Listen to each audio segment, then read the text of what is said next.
انسانیت کے خلاف جرائم کے مرتکب قرار شیخ حسینہ واجد کو سزائے موت کا حکم۔ بنگلہ دیش کے انٹرنیشنل کرائم ٹریبیونل نے سابق وزیر داخلہ اسد الزمان کمال کو بھی سزائے موت سنا دی۔ عوامی لیگ کی سیاسی سرگرمیوں پر پابندی برقرار۔ آئی جی پولیس چودھری عبداللہ مامون شریک جرم قرار۔ سرکاری گواہ بننے پر 5 سال قید سنائی گئی۔ ٹریبیونل نے فیصلے میں لکھا، شیخ حسینہ واجد نے لوگوں کو پھانسی چڑھانے کا حکم دیا، ان کے حکم پر طلبہ کو قتل کیا گیا۔ شیخ حسینہ واجد نے اپنے اوپر عائد الزامات کو جھوٹا قرار دیتے ہوئے کہا، ایسے فیصلے کی پرواہ نہیں۔ فیصلہ بین الاقوامی میڈیا پر براہ راست نشر کیا گیا۔ فیصلے کے وقت عدالت مظاہروں کے دوران مارے جانے والوں کے لواحقین، وکلاء اور ذرائع ابلاغ کے نمائندوں سے کھچا کھچ بھری ہوئی تھی۔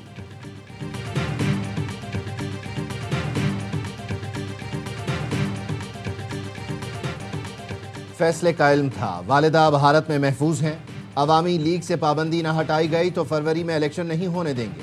شیخ حسینہ کے بیٹے سجیو واجد کی دھمکی، کہا احتجاج تشدد کی شکل اختیار کر سکتا ہے۔ بنگلہ دیش کی عبوری حکومت کے سربراہ ڈاکٹر محمد یونس کا کہنا ہے، آئندہ الیکشن بنگلہ دیش کو محفوظ بنائے گا۔ آزاد قوم کے طور پر زندہ رہنے کے لیے یہ جنگ جیتنا ہوگی، ناکامی کی گنجائش نہیں، الیکشن سے قوم کا جنم ہوگا۔ وزیر اعظم آزاد کشمیر چودھری انوار الحق کے خلاف تحریک عدم اعتماد پر رائے شماری آج ہوگی۔ آزاد کشمیر قانون ساز اسمبلی کا اجلاس کچھ دیر بعد ہوگا۔ پیپلز پارٹی کی جانب سے وزیر اعظم آزاد کشمیر کے لیے نامزد فیصل ممتاز راٹھور نے وزارت سے استعفیٰ دے دیا۔ ان کے پاس بلدیات اور دیہی ترقی کا قلمدان تھا۔ وزیر اعظم کو بھیجے گئے استعفے میں موقف اپنایا۔ آزاد کشمیر کے مسائل کے حل کے لیے میں نے بھرپور کوشش کی۔ بطور رکن اسمبلی آپ کے خلاف عدم اعتماد کی تحریک کا حصہ ہوں۔ پی پی کی عدم اعتماد تحریک کو مسلم لیگ نون کی حمایت حاصل ہے۔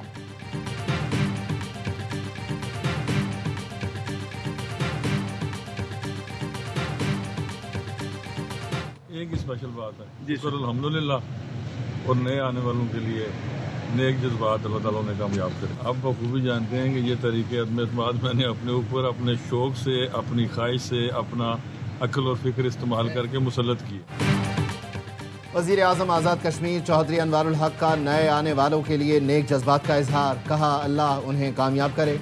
تحریک عدم اعتماد میں نے اپنے شوق اور خواہش کے مطابق خود پر مسلط کی، مجھے خوشی ہے کہ آج آزادی مل رہی ہے۔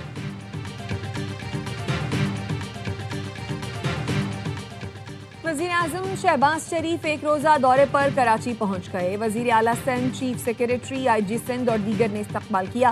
وزیر اعظم کینٹ اسٹیشن کی اپ گریڈیشن منصوبے کا جائزہ اور افتتاح کریں گے۔ وزیر ریلوے حنیف عباسی بریفنگ دیں گے۔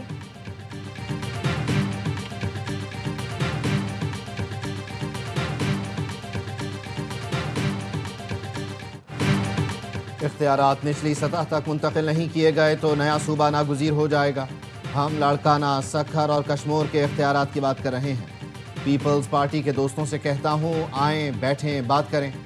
رہنما ایم کیو ایم مصطفیٰ کمال کی پریس کانفرنس، کہا جیسے آپ 18ویں ترمیم کے چیمپئن بنتے ہیں، 27ویں اور 28ویں ترمیم کے بھی بنے۔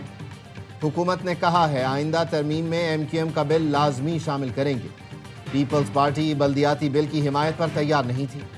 سندھ حکومت کی ترجمان سعدیہ جاوید کہتی ہیں، ایم کیو ایم بلدیاتی نظام کو اپنے گھر کا نظام بنا کر چلانا چاہتی ہے، لیکن اب ایسا نہیں ہوگا۔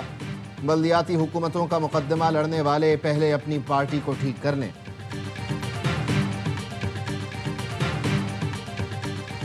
احسن اللہ، افلورنو میں عبدالجنان، قوم میں سدو، کمانڈر بدری، کمانڈر مشتاق، کمانڈر گرنیٹا، کمانڈر اسلام الدین، دریکو لینا ورسراس ولد کارے کا و تشکیل حصہ یما۔ خارجی دہشت گرد نے فتنہ خوارج کی حقیقت بیان کر دی۔ دہشت گرد احسان اللہ ولد عبدالحنان نے بتایا، فتنہ خوارج مذہب کے نام پر نوجوانوں کو برگلا کر پاک فوج کے خلاف ذہن سازی کرتے ہیں۔ کمانڈر بدری، کمانڈر مشتاق، کمانڈر گرینیڈ اور اسلام الدین کے لیے 3 سال سہولت کاری کی۔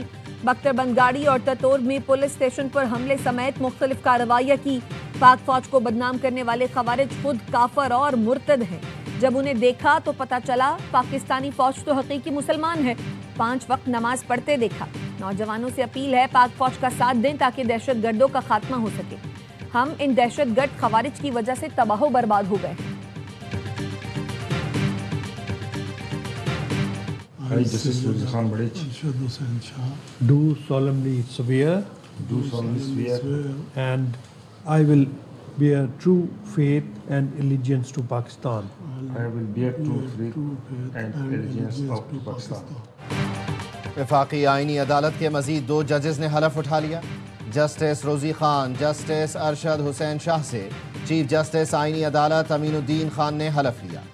वफाकी आइनी अदालत में मुकदमात की समाअत का बाकायदा आगाज़ हो गया। अदालत ने पहले फैसले में खैबर पख्तूनख्वा हुकूमत की अपील पर हुक्म इम्तना देते हुए फरीक़ैन को नोटिस जारी कर दिए। जस्टिस हसन अजहर रिजवी ने कहा, गरीब मजदूर के पास सिक्योरिटी डिपॉजिट के लिए इतना पैसा कहाँ से आएगा। Additional advocate general Shah Faisal ने कहा, कानून ये है कोई निजी इदारा मजदूर को काम से निकालेगा तो वाजिबात अदा करेगा। पेशावर हाई कोर्ट ने निजी इदारे की अपील के साथ सिक्योरिटी डिपॉजिट की शर्त ख़त्म कर दी है। आइनी अदालत ने वीसी किंग एडवर्ड यूनिवर्सिटी तकर्री के खिलाफ हाई कोर्ट का फैसला ख़त्म कर दिया। कहा, मौजूदा केस दायर होने के बाद 8 साल तक सुप्रीम कोर्ट में मुकर्रर नहीं हुआ।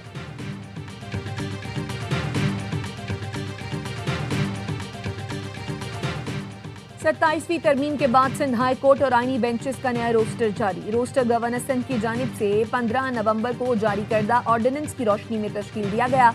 आइनी बेंच आर्टिकल 199 से मुताल्लिक दायर दरखास्तों पर समाअत करेंगे। तमाम आइनी दरखास्तें आइनी बेंचेस को मुंतकिल कर दी गई हैं।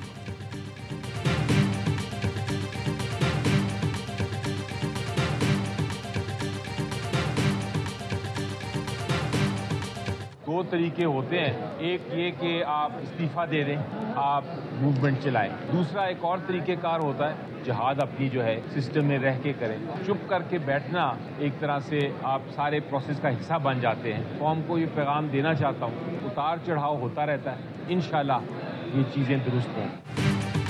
जजों के पास अदलिया और आइन की बालादस्ती के लिए 2 ही रास्ते हैं, सिस्टम में रहकर किरदार अदा करें या इस्तीफ़ा देकर तहरीक चलाएं। तहरीक इंसाफ के रहनुमा अली जफ़र कहते हैं, खामोश बैठ जाना सिस्टम का साथ देने के बराबर है। 27वीं आइनी तरमीम की बुनियाद धांधली के 2 वोटों पर है। झूठ पर खड़ी होने वाली इमारत ज़्यादा देर नहीं रहती।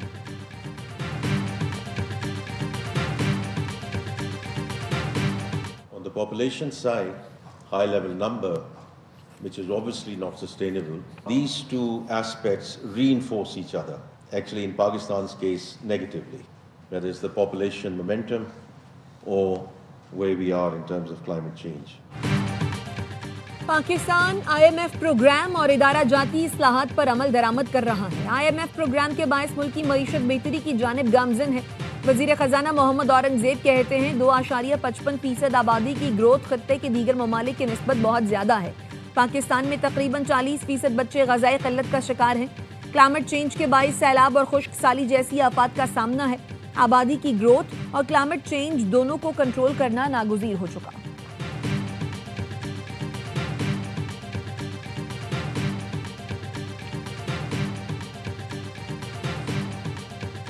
नायब वज़ीर आज़म इसहाक़ डार से ईरानी सियासी उमूर के नायब वज़ीर की मुलाकात।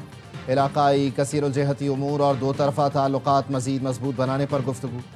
तर्जुमान दफ्तर ख़ारिजा का कहना है, पाकिस्तान ईरान बाहमी सियासी मुशावरत का 13वां दौर आज इस्लामाबाद में हो रहा है। SCO सरबराहान हुकूमत का 17वां इजलास कल मॉस्को में होगा। नायब वज़ीर आज़म इसहाक़ डार पाकिस्तान की नुमाइंदगी करेंगे। इलाक़ाई और आलमी उमूर पर पाकिस्तान का मौक़िफ़ पेश करेंगे।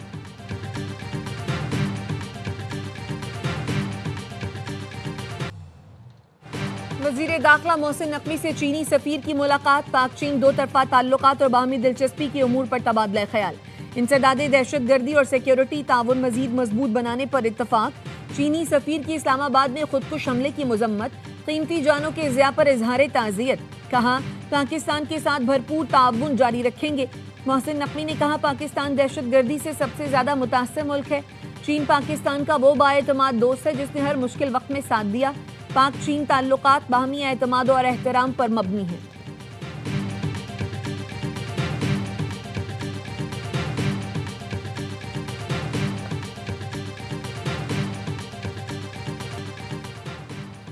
शुगर इंडस्ट्री को डीरेगुलेट करने का फैसला। ज़राए वजारत ग़ज़ाई तहफ़्फ़ुज़ के मुताबिक समरी तैयार कर ली गई है, जो रवां हफ्ते वज़ीर आज़म को पेश की जाएगी। शुगर इंडस्ट्री डीरेगुलेट होने से चीनी की दरामद और बरामद और कीमतों के तयन का सरकारी इख्तियार खत्म हो जाएगा। शुगर इंडस्ट्री डीरेगुलेट होने से चीनी की कीमत ओपन मार्केट के मुताबिक होगी।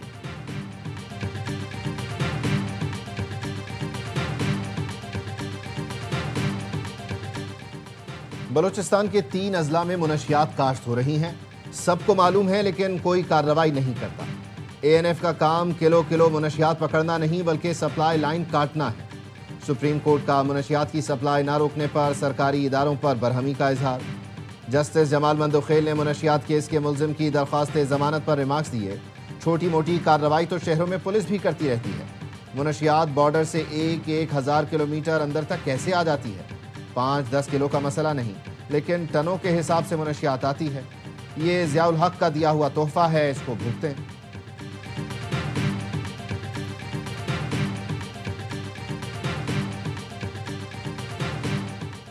करप्शन केस में गिरफ्तार साबिक ADCR सियालकोट इकबाल संघेड़ा के पुलिस हिरासत से फरार का मुकदमा दर्ज। 4 एहलकार नामजद। मुलजिम को 13 नवंबर को लाहौर से एंटी करप्शन अदालत में पेश किया गया था। वापसी पर पुलिस को चकमा देकर फरार हुआ। ਕੈਨੇਡਾ ਦੀ ਸਰਕਾਰ ਨੇ ਇਜਾਜ਼ਤ ਦਿੱਤੀ ਹੈ ਕਿ 23 ਨਵੰਬਰ ਆਟਵਾ ਵਿਖੇ ਹੋਏਗਾ ਖਾਲਿਸਤਾਨ ਜਿਹੜਾ ਰੈਫਰੈਂਡਮ ਹੋਣ ਵਾਲਾ ਹੈ। that is a vote on 6 for justice backed Khalistan referendum ballot versus India's Modi regime bullets to stop the liberation of Punjab from the Indian occupation। Canadian हुकूमत ने 23 नवंबर को खालिस्तान रेफरेंडम के इनेकाद की इजाज़त दे दी। खालिस्तान रेफरेंडम ओटावा की Billings state national historic site पर होगा। सिख रहनुमा गुरपतवंत सिंह ने कहा, खालिस्तान रेफरेंडम भारतीय पंजाब को आज़ादी दिलाने का कानूनी और जमहूरी अमल है। सिख वोटर्स 23 नवंबर को बिलिंग्स स्टेट पहुंचें और पुरअमन जमहूरी अंदाज में वोट डालें। लाल किला धमाका, भारतीय तहकीकाती एजेंसी का खुदकुश बमबार के साथी की गिरफ्तारी का दावा। भारतीय तहकीकाती एजेंसी के मुताबिक आमिर रशीद अली को दिल्ली से गिरफ्तार किया गया। आमिर रशीद और दीगर की गिरफ्तारी की खबर गोदी मीडिया 11 नवंबर को चला चुका है। धमाके में इस्तेमाल कार आमिर रशीद के नाम पर रजिस्टर्ड थी। NIA का दावा। 11 नवंबर को गिरफ्तार शख्स की 16 नवंबर को दोबारा गिरफ्तारी। क्या कोई नई साजिश है? पहले से गिरफ्तार शख्स की दोबारा गिरफ्तारी को ब्रेक थ्रू क्यों कहा जा रहा है?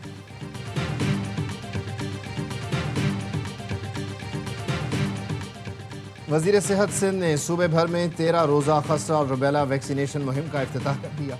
सिंध के 30 अजला में 6 माह से 5 साल तक के बच्चों को MR वैक्सीन और 23 मखसूस अजला में 5 साल तक के बच्चों को पोलियो से बचाव के खतरे भी पिलाए जाएंगे। डॉक्टर अजरा पेचोहो ने कहा, बच्चों को वैक्सीन देना कानूनन लाजिम है। वालिदैन या जो इदारे ताउन नहीं करेंगे, कार्रवाई होगी।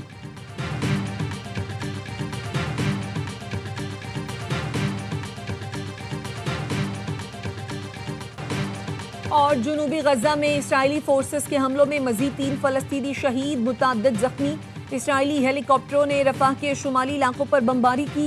अरब मीडिया के मुताबिक इसराइल ने खैमे और दीगर इमदादी सामान की गजा में तरसील फिर रोक दी। ट्रंप के आमन मंसूबे के तहत गजा में बैनुल अक़वामी फौज की तैनाती के लिए सलामती काउंसिल में अमरीकी करारदाद पर वोटिंग आज होगी।